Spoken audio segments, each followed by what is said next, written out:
والتفت الساق بالساق إلى ربك يومئذ المساق.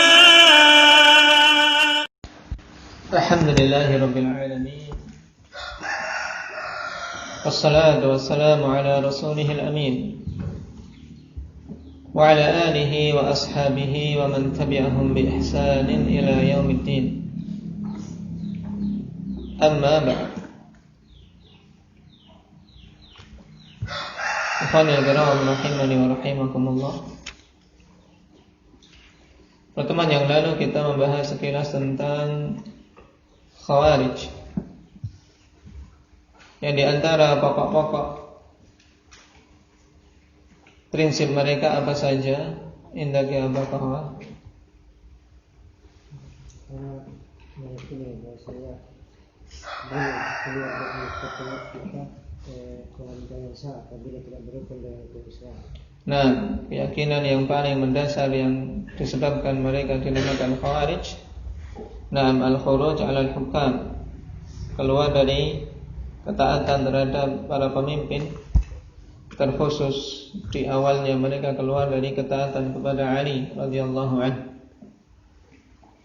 Taib. Yang kedua, boleh mengkudeta penguasa yang zalim. nah, meyakini tentang bolehnya memberontak, mengkudeta penguasa yang zalim. Yang ketiga,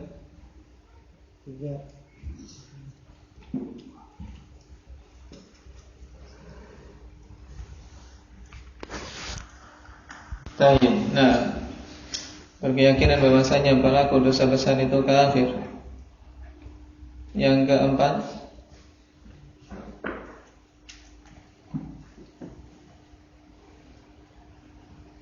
apa Ridwan? Nah, mereka mengingkari adanya syafaat bagi pelaku dosa besar, atau dengan kata lain meyakini kalau pelaku dosa besar kekal di dalam neraka. Yang kelima, Ahmad.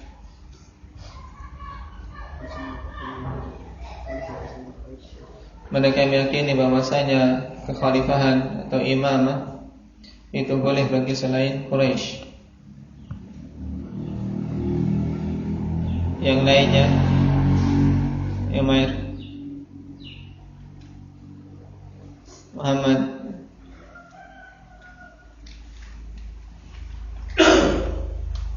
Dalam permasalahan iman, mereka keyakinannya apa?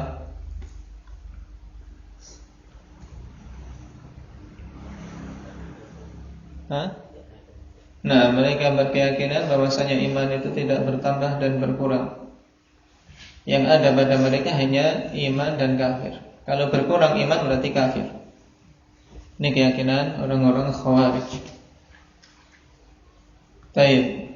Berhubungan dengan para sahabat, bagaimana prinsip mereka? Hendak ya Aba Uqasyah.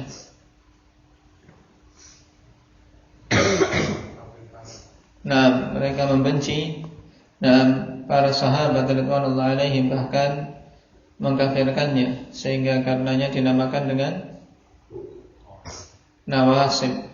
Nah, penamaan lain untuk Khawarij yaitu Nawasib. Sehingga dari sisi ini mereka memiliki kesamaan dengan Rafidhah. Tapi kita masuk pada poin yang kedua, bid'atur rafd. Kita baca pada catatan kaki nomor 2. Qala ar-rafdu bima'na at-tarku.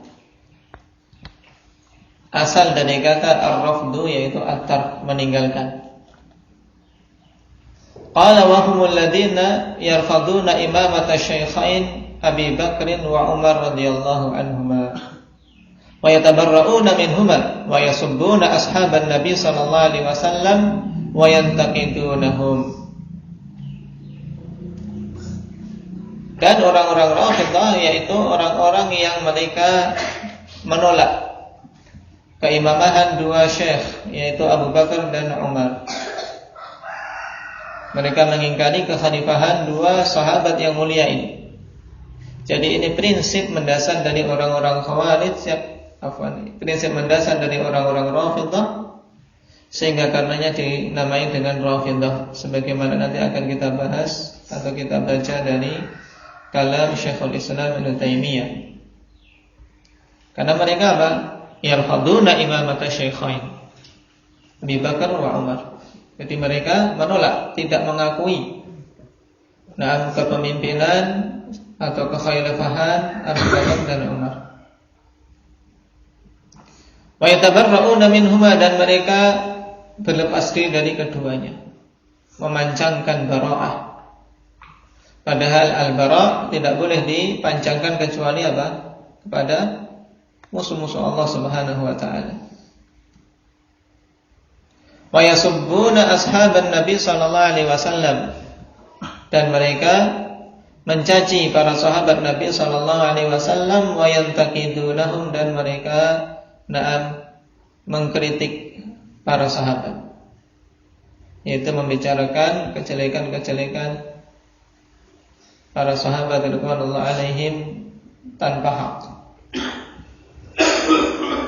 Ini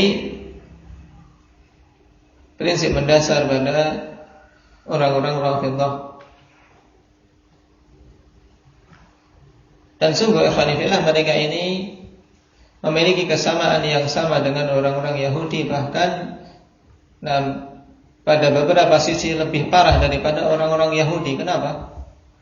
Karena orang-orang Yahudi maupun Nasara, mereka tetap mengakui para sahabat-sahabat Nabi mereka adalah orang-orang yang terbaik. Sebagaimana orang-orang Yahudi mengakui bahwasanya sahabat, orang-orang yang terdekat dengan Nabi Musa adalah orang-orang yang terbaik. Sedangkan orang-orang Rafidhah mengakui apa? Orang-orang yang terdekat dengan Nabi adalah orang-orang yang buruk. Termasuk istri beliau sendiri, Aisyah radhiyallahu anha, mereka celak. Abu Bakar dan Umar, dua sahabat yang paling dekat dengan Rasul sallallahu alaihi wasallam, mereka celak dan mereka memancangkan bara'ah. Dari sisi ini mereka lebih parah daripada orang-orang Yahudi. Telah dikarang kitab khusus sebagaimana dinukilkan di sini, Badlul Majhud fi itsbati musyabahati Rafidhati lil Yahud. Musyabahati Rafidhati lil Yahud. Ada banyak kesamaan keyakinan Rafidhah dengan orang-orang Yahudi, bahkan kalau ditelusuri memang asal muasalnya dari sana. Qala Syekhul Islam Ibnu Taimiyah rahimahullah, wa amma lafdhu Rafidhah fa hadha al-lafdhu awwal ma dhahara fil Islam lamma kharaja Zaid ibn Ali ibn Husain fi awail al-mi'ah ats-tsaniyah fi khilafati Hisham ibn Abdul Malik wattaba'ahu Syiah. Adapun lafaz Rafidhah, maka lafaz ini pertama kali muncul di dalam Islam tatkala Zaid bin Ali bin Husain keluar di awal-awal tahun 200-an. Awal-awal tahun 200-an pada masa kekhalifahan Hisham ibn Abdul Malik. Dan Zaid bin Ali ini diikuti oleh Syiah. Mereka-mereka yang mengaku ikhwanifillah sebagai pembela Ahlul Bait, terkhusus Ali bin Abi Thalib. Tapi hanya slogan bohong saja. Fasuila an Abi Bakr wa Umar fatawallahuma wa tarahhama alaihima. Kemudian Zaid bin Ali ini ditanya tentang Abu Bakar dan Umar, bagaimana mauqif beliau terhadap dua orang ini. Ternyata Zaid bin Ali fatawallahuma, memberikan wala, memberikan loyalitas kepada kedua sahabat yang mulia tersebut, dan tarahham, mendoakan agar Allah Subhanahu wa taala memberikan rahmat kepada keduanya.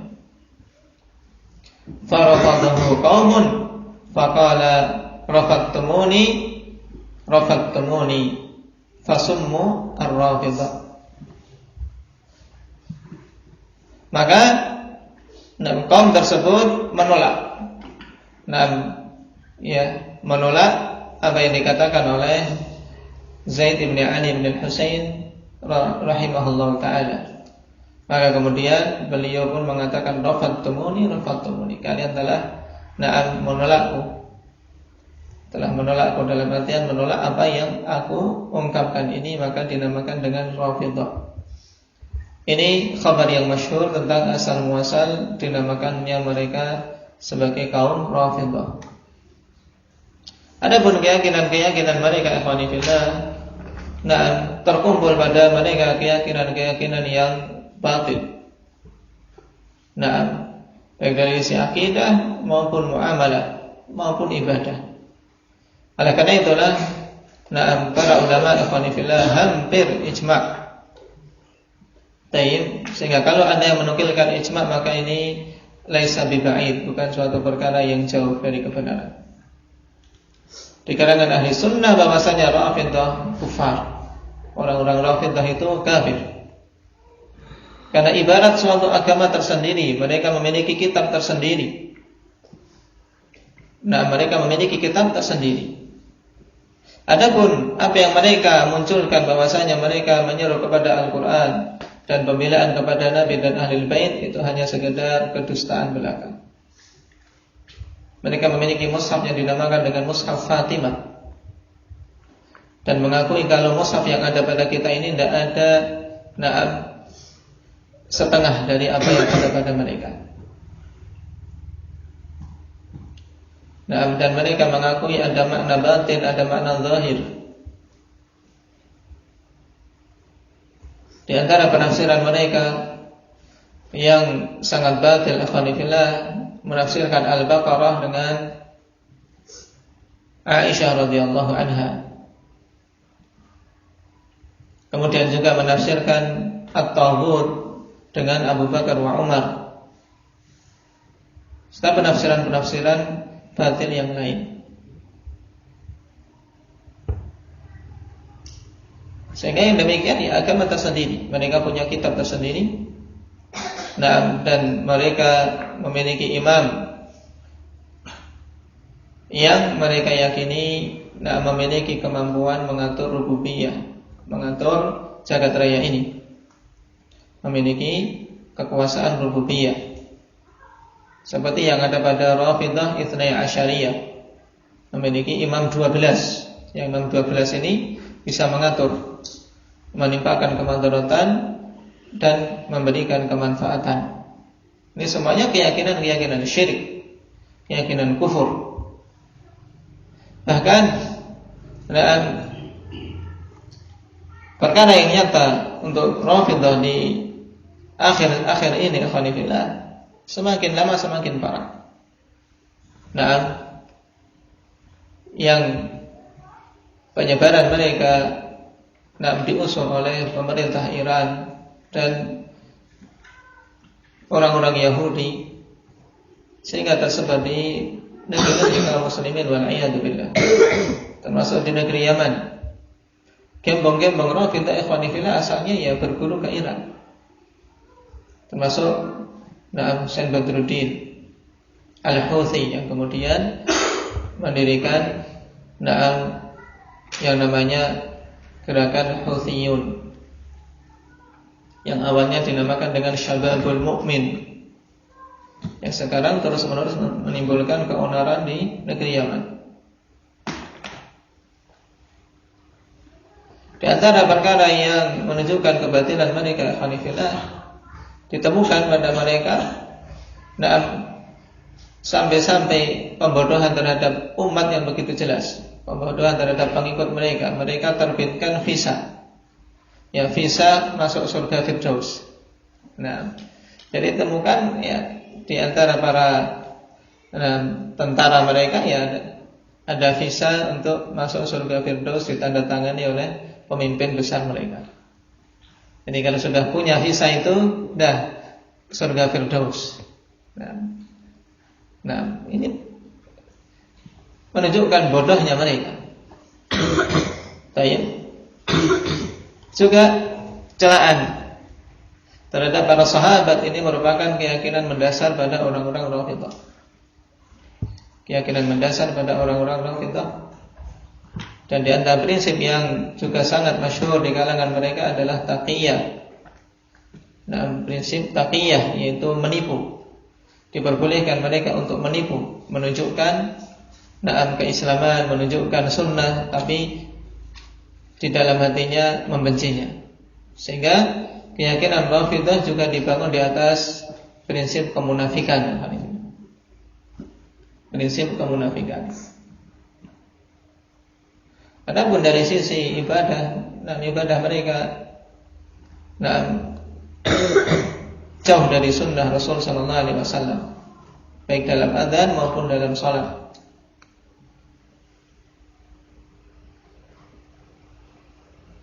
Juga di antara perkara yang masyhur di kalangan Rafidhah dan bahkan Syiah secara umum, yaitu prinsip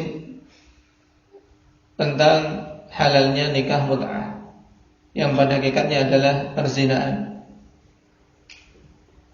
dan perkara-perkara yang lain.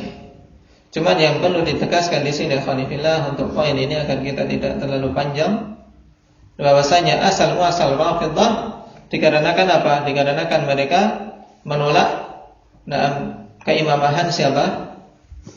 Abu Bakar wa Umar. Dan siapa yang pertama kali menamakan dengan Rafidhah? Zaid ibn Ali bin Husain di awal-awal tahun 200-an.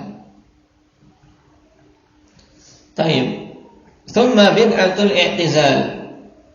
Kemudian yang ketiga bid'ah i'tizal, bid'ah Mu'tazilah.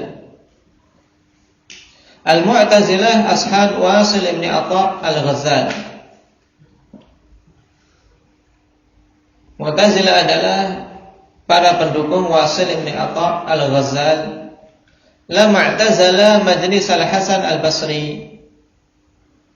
Tatkala dia menyendiri, meninggalkan majlis al-Hasan al-Basri.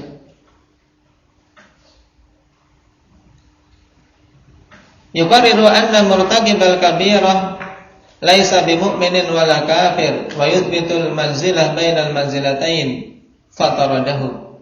Fa'tazalahu jama'atun summul Mu'tazilah.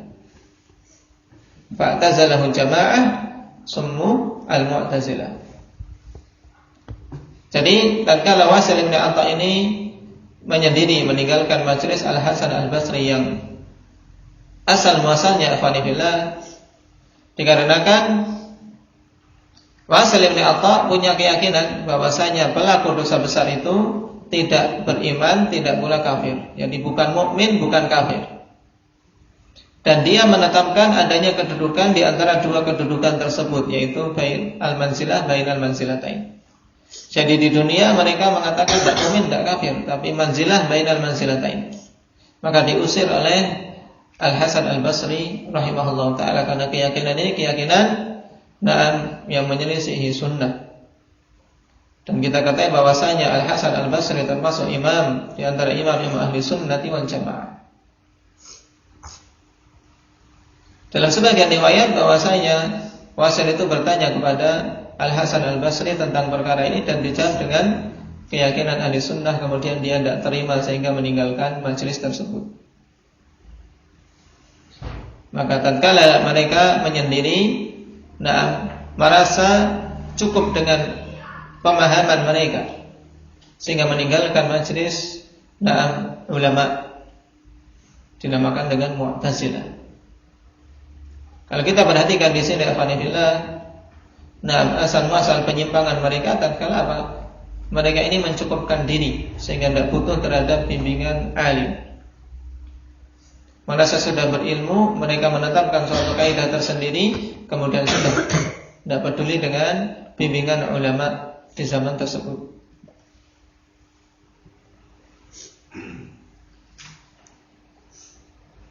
Dan Mu'tazilah di antara prinsip mendasarnya pengedepanan akal atas dalil-dalil.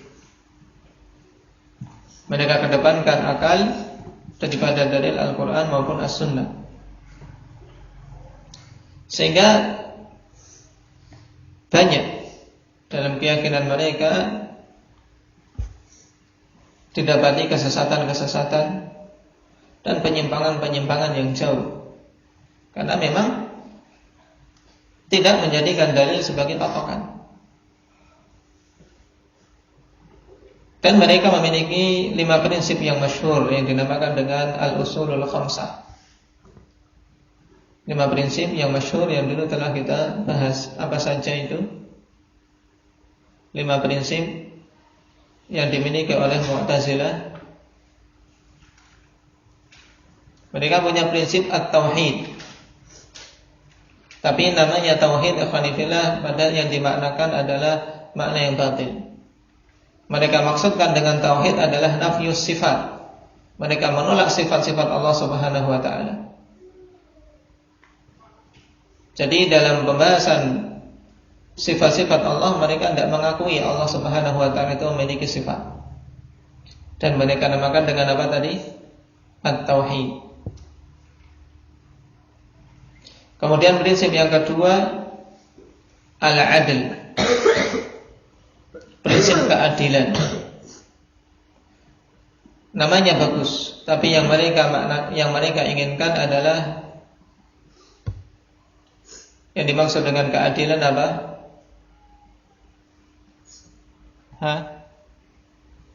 Prinsip al-adl. Aba Arif dulu telah lewat.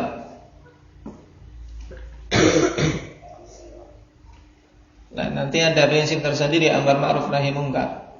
Jadi tauhid, adl, amar ma'ruf nahi munkar, manzilah bainal manzilatain, terus apa?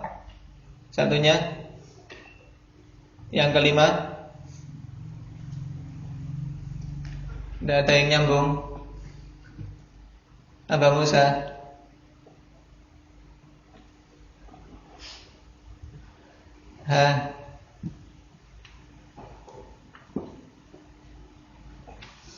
Ahmad, Faiz. Baik. Al-wa'du wal-wa'id. Baik. Adapun al-adl yang mereka maksudkan ikhwanifillah ingkar takdir, ingkar al-qadar, karena menurut mereka penetapan takdir itu kezaliman. Kemudian prinsip yang ketiga amar ma'ruf nahi munkar, yang mereka maksudkan apa? Al-khuruj 'alal hukam. Sehingga punya juga prinsip khawarij padanya. Menurut orang-orang Mu'tazilah itu amar ma'ruf nahi munkar. Kemudian prinsip yang keempat al-manzilah bainal manzilatain jelas, karena mereka menetapkan kedudukan pelaku dosa besar bukan mukmin, bukan kafir di dunia, walaupun di akhirat menurut mereka kekal di dalam neraka. Kemudian al-wa'du wal wa'id maksudnya bahwasanya semua yang diancamkan oleh Allah itu harus dilakukan. Oleh karena itulah mereka meyakini pelaku dosa besar kekal di dalam neraka. Ini 5 prinsip orang-orang Mu'tazilah, yang semuanya batil, walaupun namanya dibungkus dengan nama yang bagus. Demikian ahlul bidah, menipu umat dengan slogan-slogan yang bagus, tapi hakikatnya adalah suatu kesesatan. Wal qadar. Kemudian yang keempat al-qadariyah. Ismun atlaqahu ahlus sunnah 'ala alladziina yaz'umuna annahum al-fa'iluna li a'malihim dunallahi 'azza wa jalla. Wa abtalu syafa'atan nabiy sallallahu alaihi wasallam bi ikhraji ahli al-kaba'iri min ummatihi minan nar. Al-qadariyah suatu penamaan untuk kelompok yang diberikan oleh Ahlussunnah wal Jamaah atas mereka-mereka yang berkeyakinan bahwasanya mereka itulah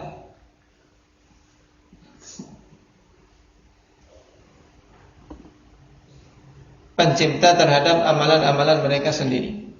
bukan Allah Subhanahu wa taala. Jadi keyakinan Al-Qadariyah bahwasanya manusia ini ikhwani fillah menciptakan amalan-amalan mereka sendiri, bukan Allah. Oleh karena itulah dinamakan oleh Rasul sallallahu alaihi wasallam majusu hadhil ummah. Al-Qadariyah majusu hadhil ummah. Qadariyah itu adalah majusinya umat ini. Kenapa? Karena mereka meyakini adanya pencipta-pencipta selain Allah. Makhluk ini menciptakan amalan-amalan mereka sendiri. Ini keyakinan Qadariyah, bahwasanya hal itu tidak masuk dalam cakupan kekuasaan Allah Subhanahu wa taala. Dan di sana para ulama ada yang memberikan pengertian lebih luas bahwasanya Al-Qadariyah adalah penamaan untuk semua firqah yang menyimpang dalam masalah takdir. Dinamakan dengan Qadariyah. Sehingga Qadariyah bertingkat-tingkat. Qadariyah yang sampai derajat kufur namanya Qadariyah an-Nufah. Qadariyatun Nufah yaitu Qadariyah yang tidak meyakini ilmu Allah Subhanahu wa taala. Tidak meyakini ilmu Allah Subhanahu wa taala. Yang Imam Asy-Syafi'i rahimahullahu taala menegaskan kalau sampai ada Qadariyah meyakini seperti ini maka dia kafir.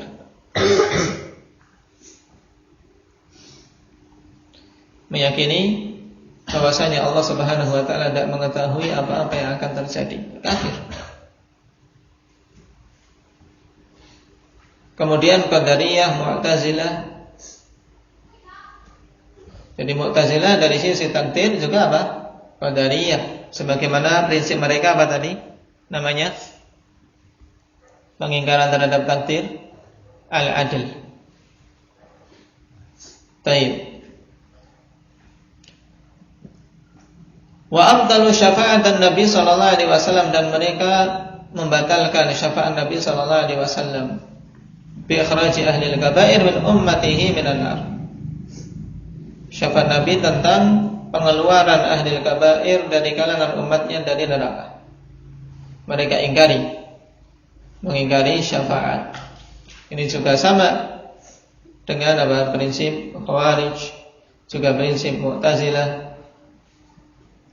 Wa ankaru ru'yatallahi ta'ala li awliya'ih, dan mereka mengingkari bahwasanya Allah Subhanahu wa taala dilihat oleh wali-walinya kelak di hari kiamat. Wa ankaru adzabal qabr, dan mereka mengingkari azab kubur. Wa su'alal malakaini munkar wa nakir, mengingkari pertanyaan dua malaikat munkar dan nakir.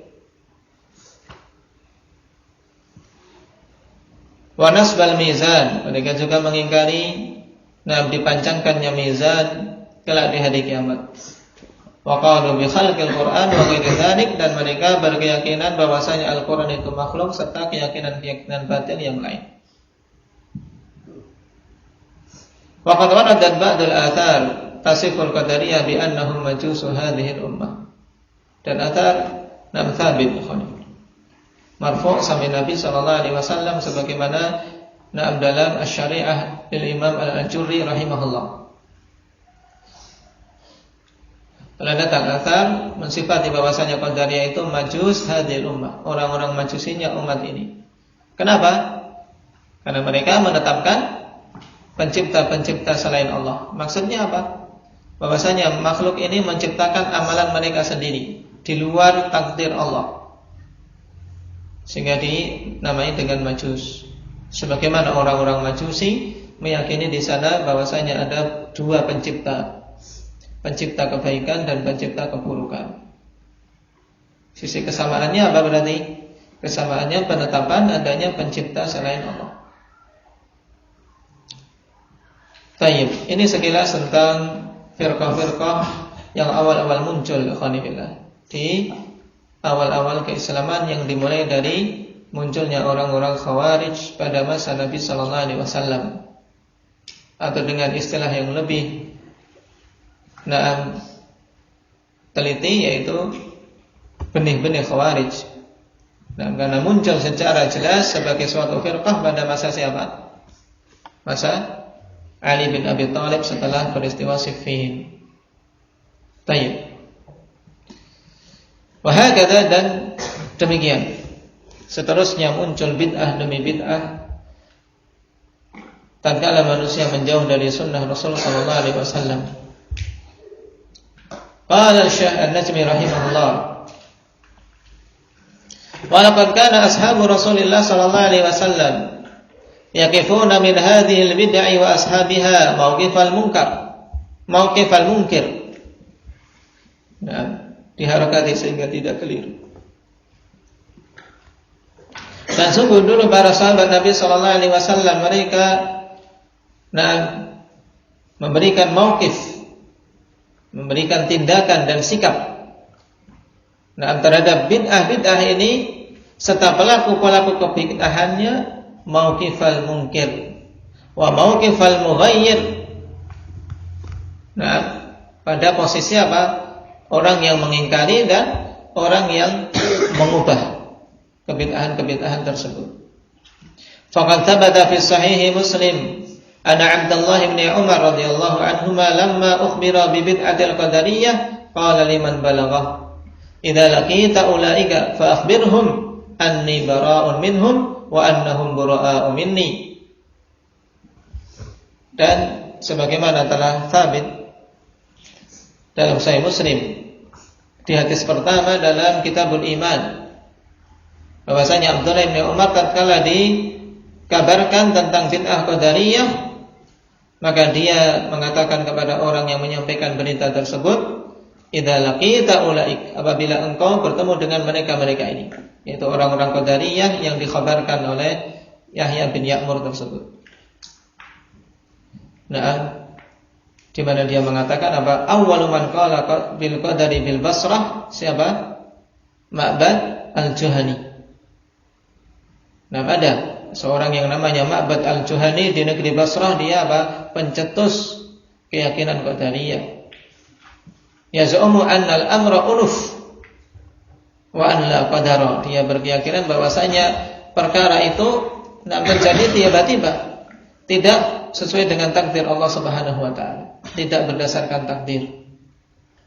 Jadi pada masa Abdullah bin Umar sudah muncul keyakinan ini, yang dicetuskan di Basrah oleh siapa tadi? Namanya Ma'bad al-Juhani. Maka Abdullah bin Umar pun mengingkari mereka ini dan mengatakan, apabila engkau bertemu dengan mereka itu, kabarkanlah kepada mereka bahwasanya aku berlepas diri dari mereka dan mereka itu berlepas diri dariku. Tsumma ansha'a yuhaddithuhum bi hadithi abihi fi maji'i Jibril alaihi salam ila Nabi sallallahu alaihi wasallam. Kemudian mulailah beliau menyampaikan hadis kepada mereka dengan hadis bapaknya, yaitu hadis Umar bin Khattab tentang datangnya Jibril kepada Nabi sallallahu alaihi wasallam yang dikenal dengan hadis Jibril. Jadi hadis Jibril yang antum hafal dalam Arba'in An-Nawawiyah itu asal muasalnya atau kisahnya alhamdulillah. Ketika Abdullah bin Umar mau meriwayatkan hadis itu, setelah mendapatkan kabar tentang gerakan Qadariyah ini di negeri Basrah. Qala wa kadzalika Ali bin Abi Thalib waqafa min bin'atil khawarij mawqifal munkir wa arsala ilaihim ibna ammihi habral ummah fanadharahum faraja'a minhum 4,000 wa baqiyal baqun ala ma hum alaih. Dan demikian pula Ali bin Abi Thalib, beliau pun mensikapi kebid'ahan khawarij dengan pensikapan sebagai seorang yang mengingkari, dan mengutus kepada mereka putra pamannya yaitu Habrul Ummah, gelar untuk Abdullah bin Abbas, sehingga beliau pun berdialog dengan orang-orang Khawarij. Beliau datangi markas orang-orang Khawarij saat itu di Nahrawan, dan dijelaskan serta diuraikan syubhat-syubhat yang ada pada mereka, sehingga kembali di antara mereka 4,000 wa baqiyal baqun, dan tersisa yang lainnya alamahum alaih, di atas keyakinan batilnya. Ada yang meriwayatkan 2.000. Nah, wallahu ta'ala alam. Thumma innahu qatalahum yawman Nahrawan. Kemudian setelah itu, nah, sebagaimana telah kita lewati ikhwani fillah tentang pembahasan Khawarij, bahwasanya Ali bin Abi Thalib mengingkari orang-orang Khawarij tersebut dan menasihati mereka dengan berbagai macam cara. Bahkan beliau mendatangi dan berdialog dengan orang-orang Khawarij itu sendiri, tidak mencukupkan dengan mengutus Abdullah bin Abbas. Tayyib. Namun kala mereka tidak mau kembali, akhirnya diperangi oleh Ali bin Abi Thalib di Nahrawan. Wa hakadha nara ashab Rasulullah sallallahu alaihi wasallam qad waqafu min al-bid'ah allati dhaharat fi hayatihim mawqifal munkir. Demikian pula para sahabat Nabi sallallahu alaihi wasallam, kita melihat mereka mensikapi kebid'ahan-kebid'ahan yang muncul di zaman kehidupan mereka dengan sikap sebagai seorang yang mengingkari. Mauqifal munkiri laha wal mu'adi li tilkal bid'ah, dan memusuhi bid'ah-bid'ah tersebut. Wa mimma yatabayyanu bihi bughduhum li ashabil bid'ah.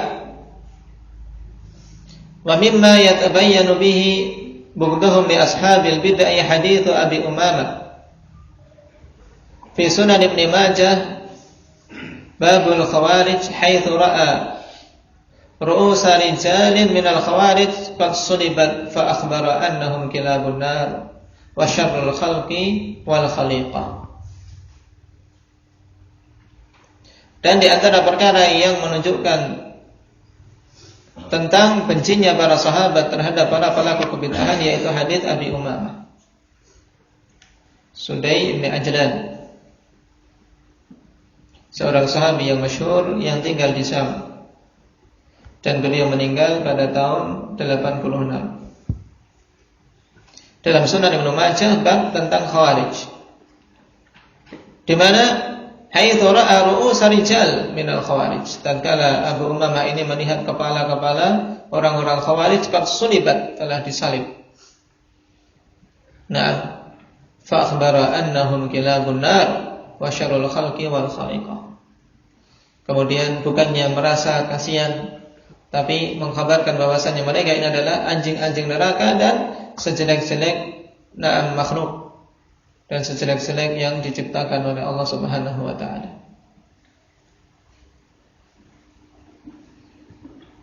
Sebagaimana sabda Nabi sallallahu alaihi wasallam dengan sanad yang thabit dalam Musnad Ahmad, juga dikeluarkan oleh Imam Al-Ajuri rahimahullahu taala serta yang lainnya. Ini sekilas ikhwan fillah bagaimana para sahabat radhiyallahu alaihim kokoh membela sunnah Rasul sallallahu alaihi wasallam dan mengingkari semua bentuk-bentuk penyelisihan yang kecil maupun yang besar. Oleh karena itulah prinsip yang pertama untuk seorang bisa selamat, ya harus kokoh dalam memegang perkara-perkara yang para sahabat Rasulullah SAW berada di atasnya. Nah, kita selesai dari prinsip yang pertama ini. Intinya ikhwani fillah, dalil. Nah, dalil yang telah kita lewati di awal-awal ayat, nah juga hadis Rasul SAW yang menunjukkan tentang wajibnya kita berpegang teguh dan menapaki jalan para sahabat radhiyallahu alaihim dalam beragama. Karena mereka lah orang-orang yang telah selamat, sehingga siapa saja yang ingin selamat hendaknya meniti dan meniru perkara-perkara yang menjadikan mereka selamat. Nasallallahu azza wa jalla an yuwaffiqana lima yuhibbu wa yardah, walhamdulillah.